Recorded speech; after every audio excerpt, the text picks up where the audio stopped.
I am Daniel Lucas, and welcome to Book 101.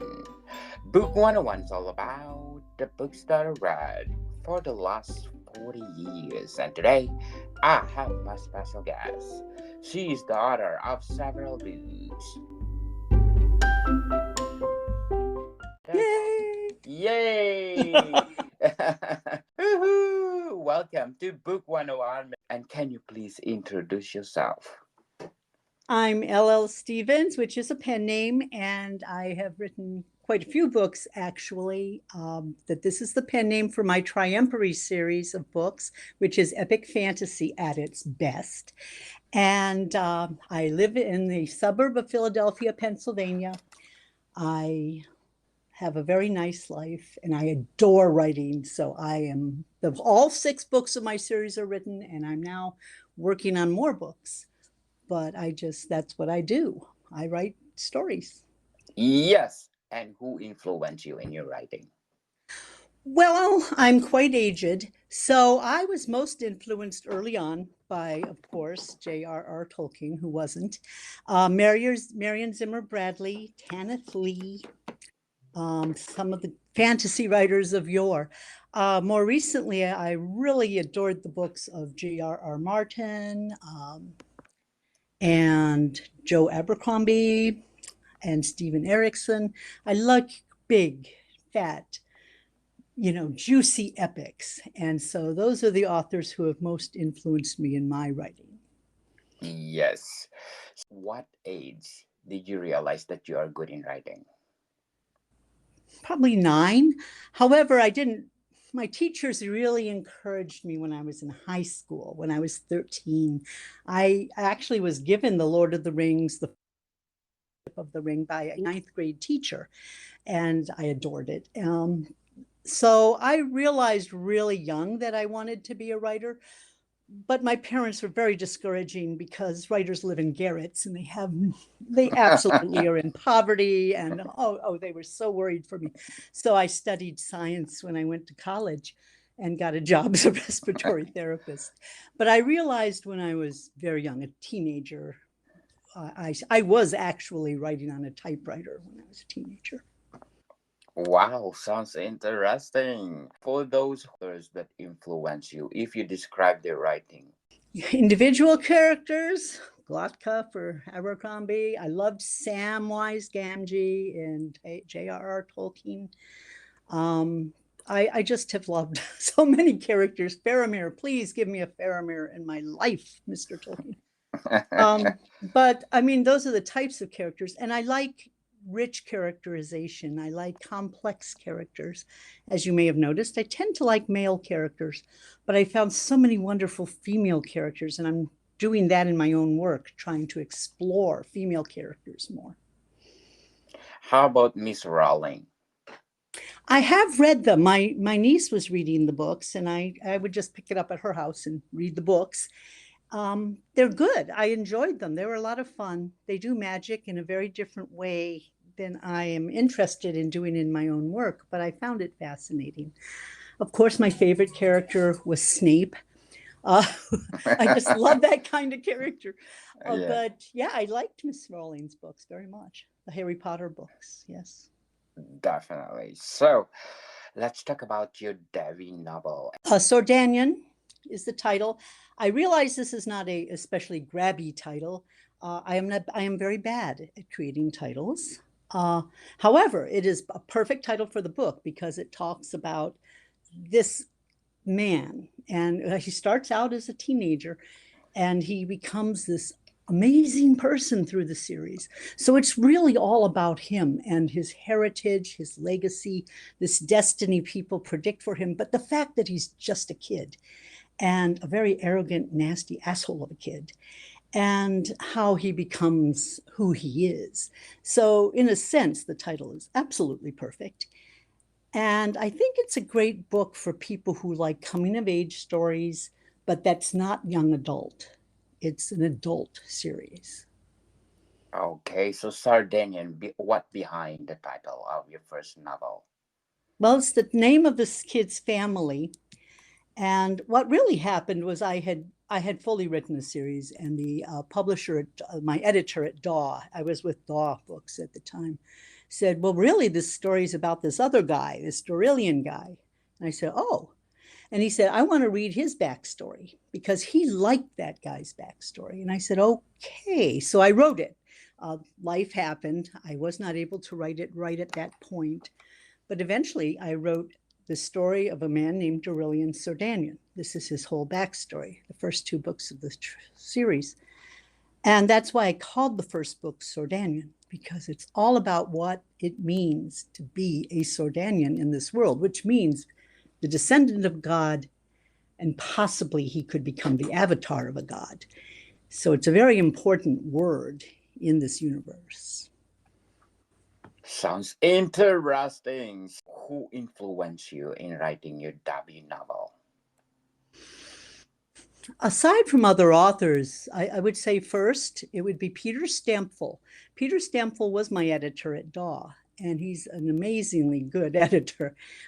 He read the series and he said, like I said, he mentioned, this is the guy this whole series really is about, and I want to see his story. So that was very influential. I might not have written the first book, Sordaneon, or the second book, Keld King, at all if he had not pointed me in that direction.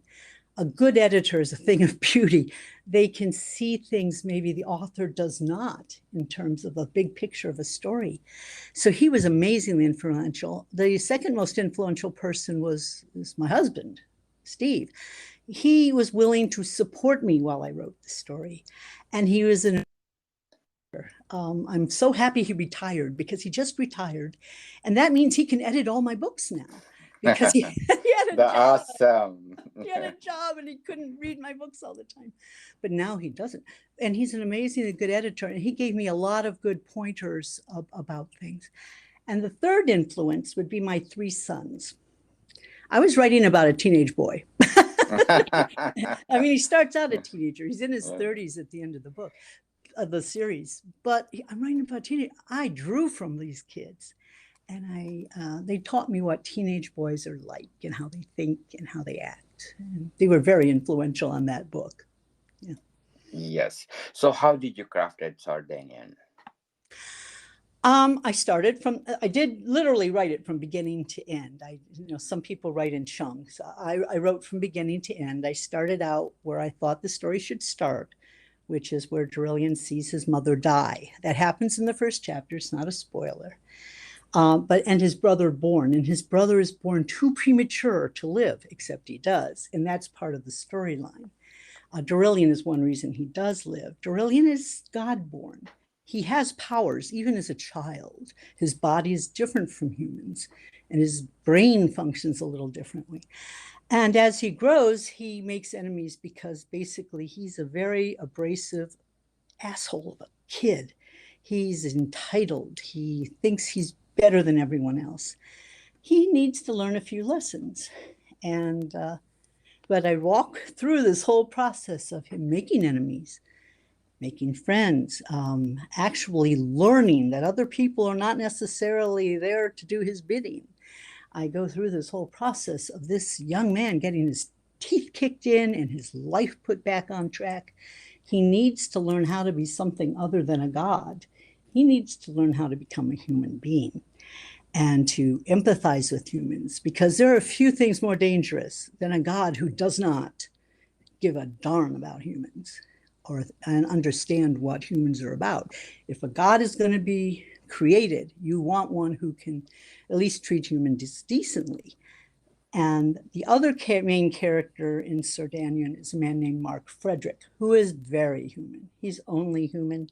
He has no God-born blood or traits, but he does have one thing, which is a great deal of patience and a wonderful understanding, because he's allied with the Wall Lords. And in this book, there's 2 branches of the God-born. Dorilian's family, which is kinetic and weaponized and powerful, and the Wall Lords, who are also powerful because they can see into the past and into the future. They can see through time.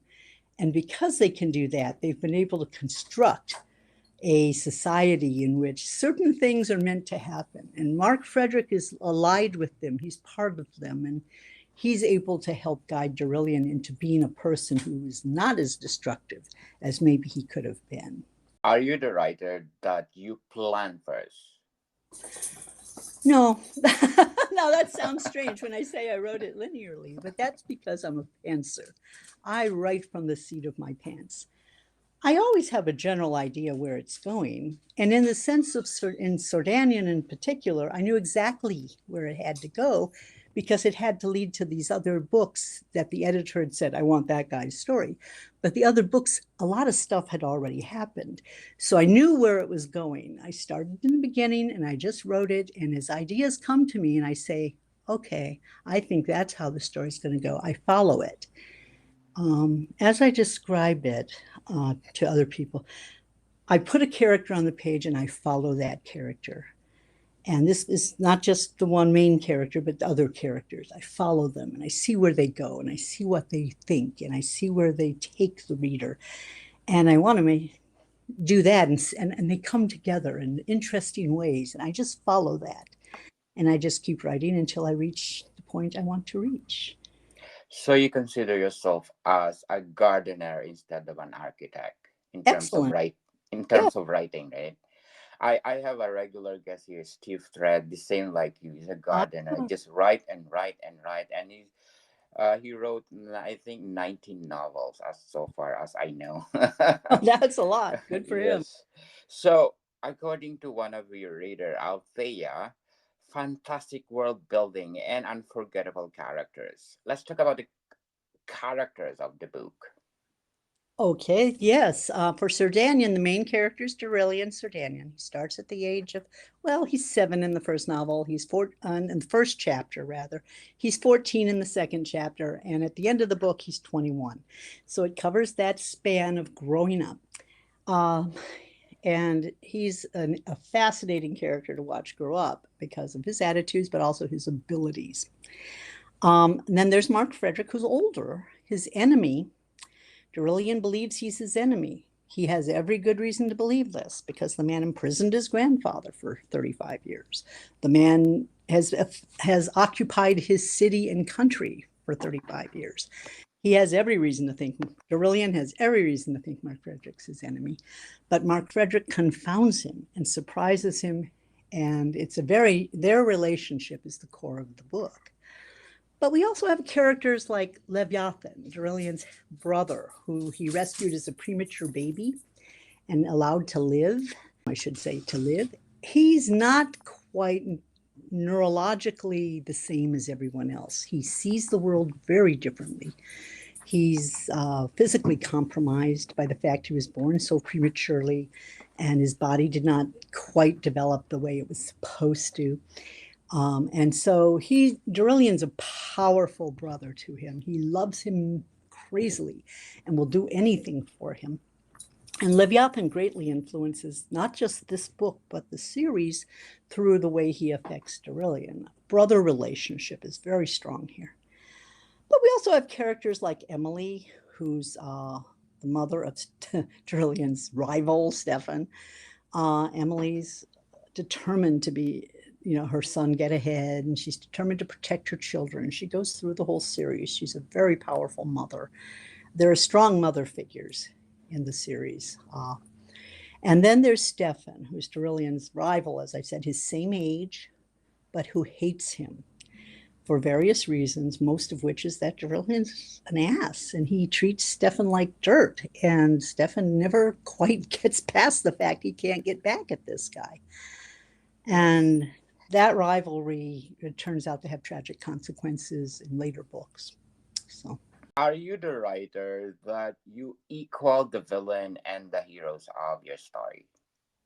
Oh, I don't know.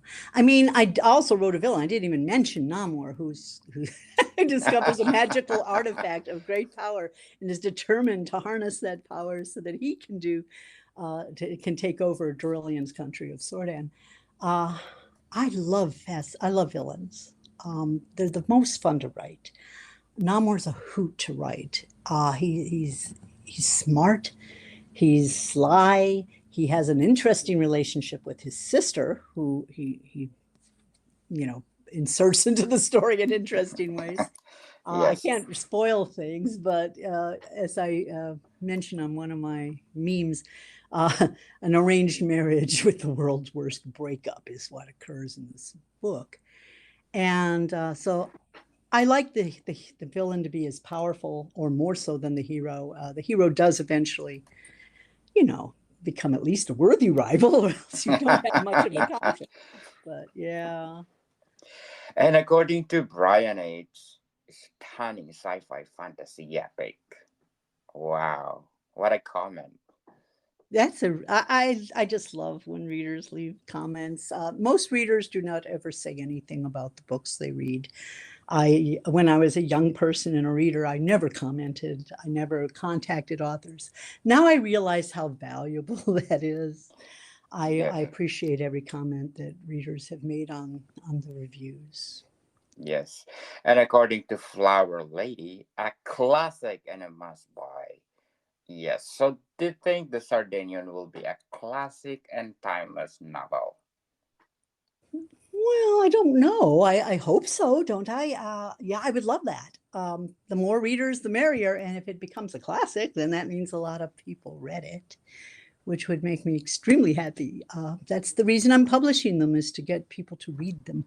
I don't expect to make my fortune, but a classic, I don't know. I mean, does anyone ever think they've written a classic? I don't know. Yes. So if you compare Sardinian to a classic fantasy, which one? Mhm. This is going to sound odd, maybe, but Malazan, the Book of the Fallen. Um, it's a complex story that covers a lot of time and a lot of deep, deep lore. The more you read, the more you find out about the history of the world, its gods, its creation, its destruction, and its recreation. So it's got this vast story behind it. Malazan is a good fit. It's probably the best one in terms of the world building. In terms of characters, maybe Abercrombie's books, except I'm not as grim. I have not quite as much blood. I mean, the first two books are pretty bloody, but um, they're not all dark. In fact, the Second Stone, the third book, is not dark at all, really. And I don't know. Those are the books I most compare it to. It's not really Lord of the Rings. It has no elves or orcs or, it's all humans and gods and things. Wow. Interesting. Before we go on, to shout out to the people listening in the United States, especially in the state of I Pennsylvania. am Yeah, Pennsylvania yeah, for now. yes. Yes. And Newville, I have 47% audience share. Philadelphia at 15%. Umbridge at 2%. Sewickley at 2%. Lancaster at 2%. Pittsburgh at Yeah. 2%. Yeah. Harrisburg at 2%. Greensburg at 2%. Reading at 2%. Northumberland, what they Carlisle, Media, Springfield. Media. Springfield. Yes. Yeah, That's actually where I live, is yeah. Springfield. Oh wow! Shout out to these It's a people. suburb. Right. Right. Mountjoy, Archbald, Carbondale, Sugar Run, Milford, Aliquippa, Horsham, Havertown, Scranton, Quadersport, Mountain Top, Birdsboro, North Versailles, or Newfoundland, Norbert, Nortown Square, Howley, Beaver Falls, Consberg, New Holland, Nanticoke, Easton, Wayne, and Bethlehem. Oh, you have a Bethlehem in Pennsylvania. Yeah. Yeah. And yeah, that's Wow. and You go to a lot of places. yes, Allentown, but not delays. Thank you so much for supporting this podcast, because this podcast is created to empower writer all over the world, like Miss L.L. Stevens. So, Mr. Stevens, are you an indie or traditional publishing? Indie. My publisher, Forest Path Books, is a small indie publisher that publishes diverse viewpoints and also just looking for excellent fantasy to present to readers. It's a small publisher located in Washington State. And so I like a publisher. I'm not self-published because I am lazy. I I don't want to spend all of my time dealing with Amazon and Kobo and Barnes and Noble and different sites to put up the books and put up new files and make sure the errors are all corrected. And that stuff. If I had to do that, I probably would not publish. I just enjoy my books and give them to my children when I die. But this publisher approached me and said, I really would like to publish your series. And I'm like, would you? Excellent, please do. And I gave her the books to publish. So an indie publisher, but not self-published. Oh, so what are the pros and cons of being indie publishing? I think there's so many pros. I was published traditionally by Donald Wollheim Books, back in the before 2000, but I never had a choice of my cover when I was with the traditional publisher. I didn't have final voice on edits. There was a lot I had no control over. With an indie publisher, with this publisher, I have a lot of control in good ways. She provides great editing, which I need. I mean, I'm a decent writer, very, very good writer, actually, but a decent editor, but not a great editor. I have great editors through her. She gave me some say in the covers. I'm given a cover sheet. I'm allowed to suggest images and connect with the artist and have a say in the covers. I have a very strong opinion. I love my covers. They're traditional fantasy. They suggest exactly the kind of book it is. And they almost tell the story of the book. If you look at Sordaneon, then Keld King, then Second Stone, you can see the story progressing. I had a say in that. I think the downside of an indie publisher is that you don't have any money for advertising. It's up to me, and I'm not a good marketer of my own books, but I try hard. You can see me on Twitter. You can see I have a great Facebook page where I put up stuff. I have a website. I put up all my lore and my maps, and everything's on my website. I do want to give readers access to my images and my files and excerpts and short stories that I've written. But I don't have a marketing budget, and that's what you do not have with an indie publisher. But I have a great deal of say in my books, and that matters to me. Yes, that's why my podcast is here to help you advertise your books. Oh, thank you so much. I need it, but I also appreciate it. I like reaching out to readers. What is your inspiring word for all those people out there who want to publish their story? Don't give up. Don't give up. I have been working on this series for a long time, and I had given up until the publisher approached me and said, can I publish your books? But it's difficult to reach out to. A lot of publishers won't even look at the books that are sent in cold. You need an agent. A lot of agents, they don't even want you to send them.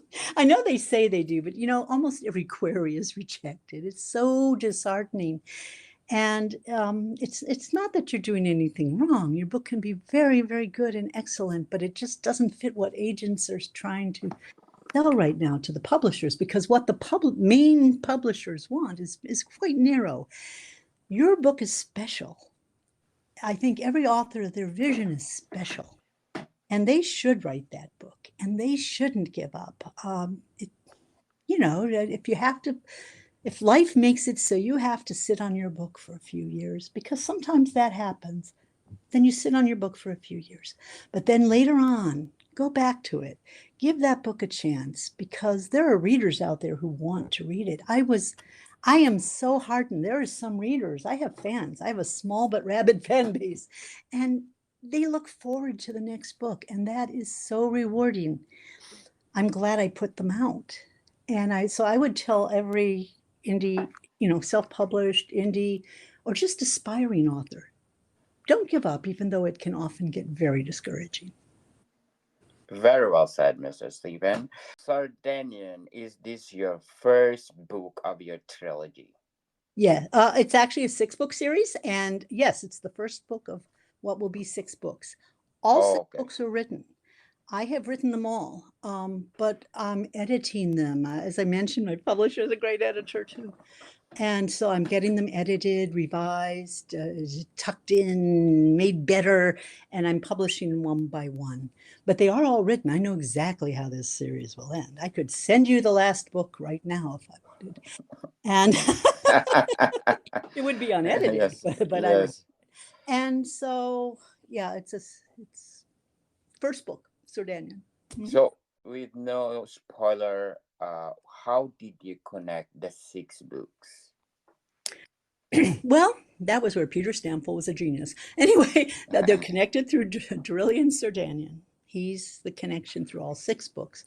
Certain other characters flow through all 6 books. Mark Frederick does, believe it or not. Emily does, and even Stefan does in his. They flow through the books, and at the end, it all culminates in events that would not occur without all of these connecting characters. And then there's the underlying whole theme of the gods, the wall, the rill, and the 3. All of that is connecting at the very end of the I- Interesting. So, Sardinian is good for a series or a movie or motion picture. I think it'd make a dynamite motion picture, and I have just the person to do the music, a relative. Anyway, I'm related to Michael Giacchino. Anyway, but yes, it would make a great movie or video game. Very much so. And it even can be read as a standalone book. This is interesting. Sordaneon could be a standalone book if you're willing to end things where it ends. But it does go forward into the rest of the series. So, for all those 6 series, are they all standalone or a prerequisite for Sardinian or the second book or the third book? I try to make each book so that a reader coming into it without having read the previous books can at least follow along. It does help, of course, with the 6-book series to have read the previous books, because you have more information to work with as a reader as to what these people are about. You could read the 3rd book as the first book. It brings in a new character. It starts a whole new arc of things. So you could start with the 3rd book, and I think you wouldn't be lost. However, I think it does help to read the first 2 books, because it gives you this enormously powerful background to the character of Darillion, who he's the center of the whole series. It's set in the Triempery, which is only it's 3 empires that make the core of this world. There are other kingdoms around it. But what's happening in the whole series is that certain things are being revealed about it and changed. And so the reader will find out these revelations, like what's going on with this Namor, the bad guy, and that device of his, that bloody crown that he's wearing. What's the truth about that? And how is that going to play in? What is the rill really? Is it just a transportation system, or is it something else? Darillion thinks it's alive. It's a being. Is it a being? We'll find out. What is the deal with the wall? The wall is a city wall, the round of city in the north called Stauberg, that goes all the way through time. Anywhere you go in time on this creation, you can find the wall in some form. It doesn't always look like the wall, but it's the wall, and it's there, and it goes through time, so people can see into the past, the future, and what's the deal with that? How is that, now that certain events have happened, how is that actually going to play into the final of the series? So that's why I said revelations. I think a lot is revealed about the nature of this world, the nature of these people, and the nature of the future. Sardinian, what is the best highlight? Oh, highlight. Oh, there's so many good things. Probably, I think everybody comes back to the final. The end of it. It ends with a bang. That is a corker of a climax and ending. It's a corker. A lot happens, including some things that have. My son is like, oh my God, my mother did that. She went there. She did. Oh my God, what kind of woman raised me? But so yeah, it's that kind of an ending. It's very surprising, a little bit violent. Okay, a lot of it violent, and it has one scene that people come back to again and again. Yes. So, Miss Stevens, can you please invite our listeners to buy all your books? Please buy all my books. They are available everywhere. I went wide, so they're available. My publisher has very good deals often and coupons, forestpathbooks.com. But Amazon, Barnes and Noble, Kobo, it's everywhere. It's wide. You can often find it in libraries if you request from a library. I'm like I said, I'm looking for readers however I can get them. I appreciate sales. They enable me to keep publishing these books. I want to invite you to listen to my other podcast, Food 101, our third season with Chef Alessandro, one of the executive chef in one of the five-star hotel in downtown Toronto. So Food 101 is all about uh, different kind of cuisine, interviews, and a lot more. If you thank you so much, Player FM, for being the number 5 best book review podcast. Thank you so much. And what else you can say about Sordaneon? I think this is the book for somebody who wants a character they can grab onto and follow through 6 books, who's got superpowers eventually. But you get a hint of that in the book, so you know that. It's not a spoiler. But who also needs to learn how to be a decent human being and get some things knocked into him. And also, I think it's good for readers who like deep world building. So building with fully imagined past, present, and even a little bit of the future. This is a good book for you. Yes. So, what is your trademark as being a writer? Used to be writing sexy scenes, but I haven't written any in this series. So let's see. I would say it's deep characters that you can actually feel are real. My characters feel real, and the world can feel very real. That's a part of the trademark. The other is that it can be a bit of a slow burn. I'm not like all action. There's a lot of character interaction and dialogue. So some people can take a little time to get into the story. Yes. Thank you so much for your time. And thank you for having me here. This has been great. Yes. I truly appreciate it. You are most welcome, Mrs. Stevens, and I'll catch you next week. Thank you very much, Daniel. Yes. Modicon people, see you soon.